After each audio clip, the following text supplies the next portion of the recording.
আসসালামু আলাইকুম। আজ আমরা গাভীর হিট ডিটেকশন নিয়ে আলোচনা করব। এখন আমরা জেনে নেই গাভীর হিট ডিটেকশন কি।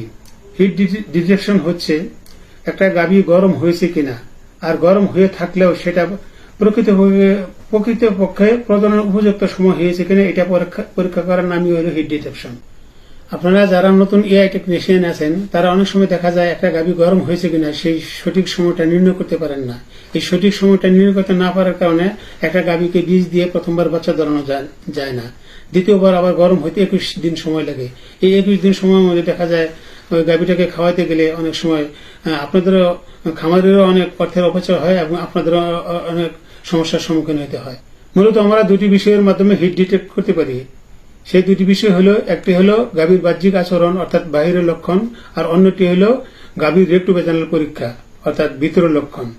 এখন আমরা বাহিরের লক্ষণগুলির বিষয়ে জানবো। বাহিরের লক্ষণগুলির মধ্যে আছে গাভীর অস্থিরতা বেড়ে যাবে, গাভী হাম্বা হাম্বা ডাকবে এবং গাভী ঘন ঘন প্রস্রাব করবে এবং গাভীর যোনিমুখ লাল হয়ে যাবে এবং ফুলে যাবে এবং ঈষৎ লাল হবে এবং একটি গাভী অন্য গাভীর উপর লাফিয়ে উঠবে এবং অন্য গাভীকে নিজের উপর উঠতে সাহায্য করবে এবং যোনিমুখ দিয়ে সুতার মতো স্বচ্ছ মিউকাস বের হবে।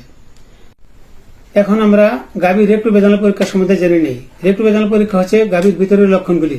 ভিতরের লক্ষণগুলির মধ্যে প্রথমেই হচ্ছে গাভীর জ্বরের সংকোচন বেড়ে যাবে। 2 নম্বর হচ্ছে ডিম্বাশয়ের মধ্যে এক বা একাধিক ফলিকুলের অস্তিত্ব অনুভব করা যাবে, কারণ গাভী যখন গরম হয় তখন ইস্ট্রোজেনের পরিমাণ বেড়ে যায়, সেই জন্যই এক বা একাধিক ফলিকুলের অস্তিত্ব বেড়ে যায়। আর 3 নম্বর হচ্ছে গাভীর সার্ভিসের মুখ খোলা থাকবে। আর 4 নম্বর হচ্ছে আপনার মলদ্বারে হাত দিয়ে জ্বর চাপ দিলে স্বচ্ছ সুতার ন্যায় আঠালো মিউকাস বের হয়ে আসবে।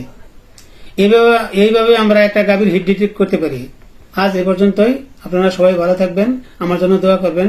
অন্য আরেকদিন একটি নতুন বিষয় নিয়ে আপনাদের সামনে হাজির হব ইনশাআল্লাহ। আসসালামু আলাইকুম।